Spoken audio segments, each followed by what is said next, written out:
സ്ത്രീധനം എന്നുള്ളത് നമ്മൾ ഇന്നും ചർച്ച ചെയ്യേണ്ട ഒരു വിഷയം തന്നെയാണ്.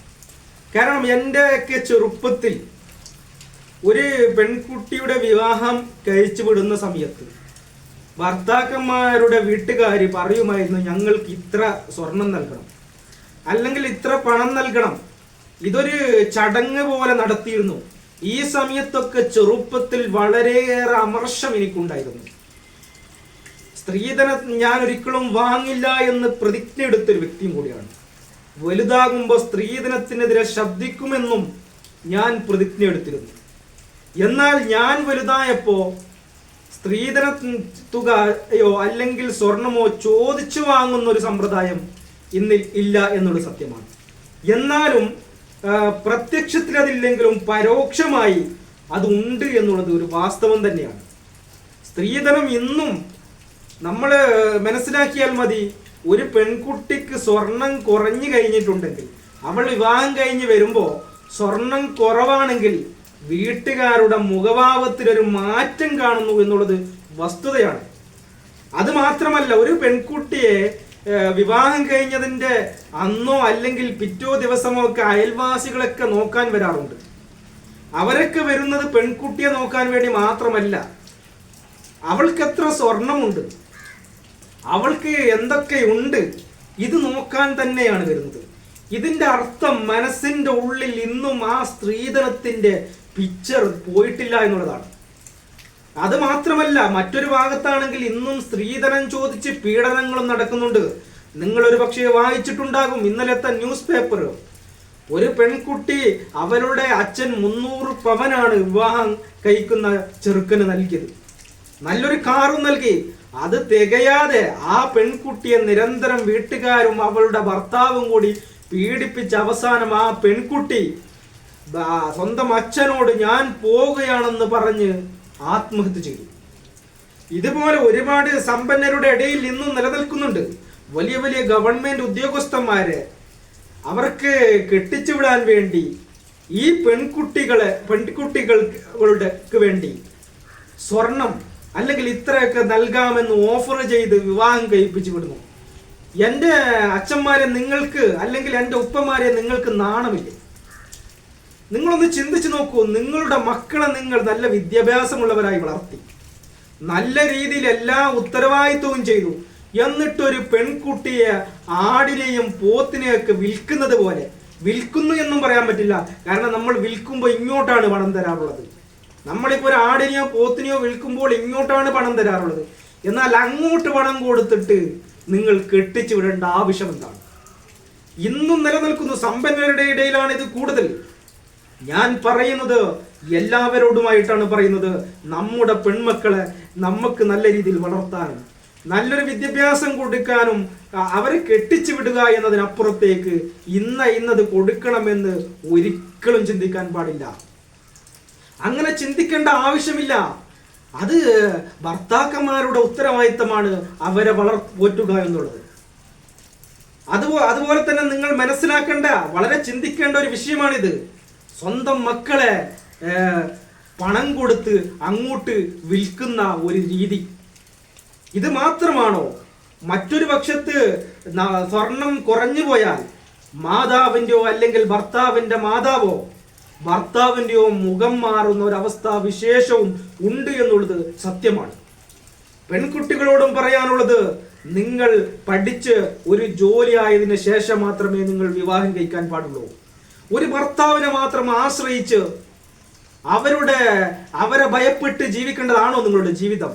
എത്ര ആളുകൾ ഇന്നും സ്ത്രീധനം കുറഞ്ഞതിന്റെ പേരിൽ ചൂഷണം നേരിടുന്നു. എൻ്റെ പെങ്ങന്മാരെ, അങ്ങനെ ആരുടെയെങ്കിലും മുമ്പിൽ കരഞ്ഞു തീർക്കാനുള്ളതല്ല നിങ്ങളുടെ ജീവിതം. ആർക്കെങ്കിലും വേണ്ടി മരിച്ചു പോകാനുള്ളതല്ല നിങ്ങളുടെ ജീവിതം. ഒരുപക്ഷെ നിങ്ങളുടെ വിഷമങ്ങൾ വീട്ടിൽ പറയുമ്പോൾ അവർ നാണം കൊണ്ട് അത് കേൾക്കുന്നില്ലായിരിക്കാം. അവരോടും കൂടി പറയാനുള്ളത്, അങ്ങനെ പീഡനം അനുഭവിക്കുന്നുണ്ട് എങ്കിൽ, നിങ്ങളുടെ മകൾ അല്ലെങ്കിൽ നിങ്ങളുടെ പെങ്ങന്മാർ പീഡനം അനുഭവിക്കുന്നുവെങ്കിൽ നിങ്ങളത് കാര്യമായിട്ട് എടുക്കണം. ആളുകൾ പറയുന്നു എന്ന് വിചാരിച്ച് നിങ്ങളതിൽ നിന്ന് ഒഴിഞ്ഞു മാറരുത്. ആളുകൾ എന്ത് പറയുമെന്നുള്ള സമൂഹത്തെയാണ് എല്ലാവർക്കും പേടി. സമൂഹം എന്ത് പറയും?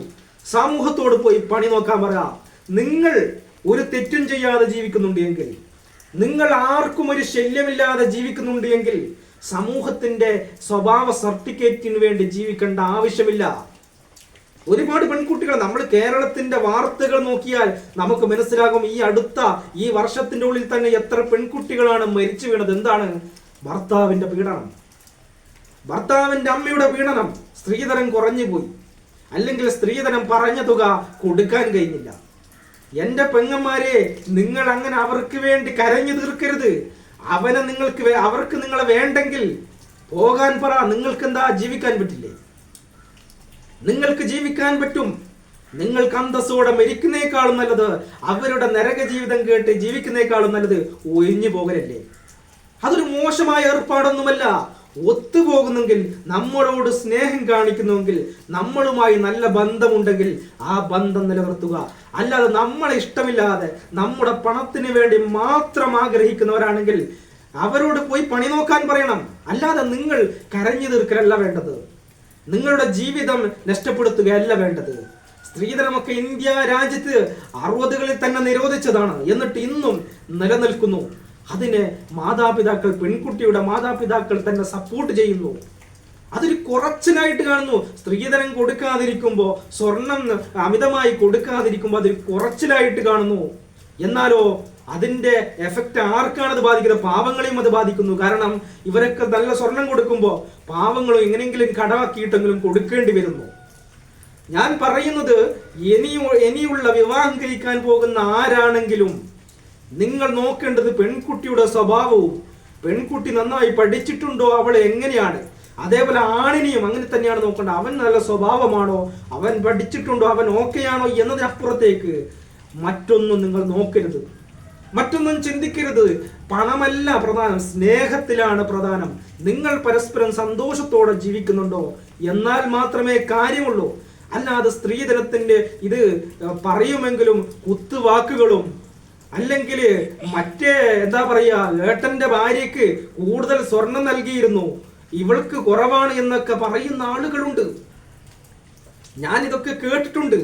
അതുകൊണ്ടാണ് പറയുന്നത്, എൻ്റെ അടുക്കൽ ഇങ്ങനെയുള്ള പ്രശ്നങ്ങളുമായി പലരും വിളിക്കാറുമുണ്ട്. അതുകൊണ്ടാണ് പറയുന്നത്, എൻ്റെ പെങ്ങന്മാരെ, നിങ്ങൾ അങ്ങനെ കരഞ്ഞു തീർക്കരുത്.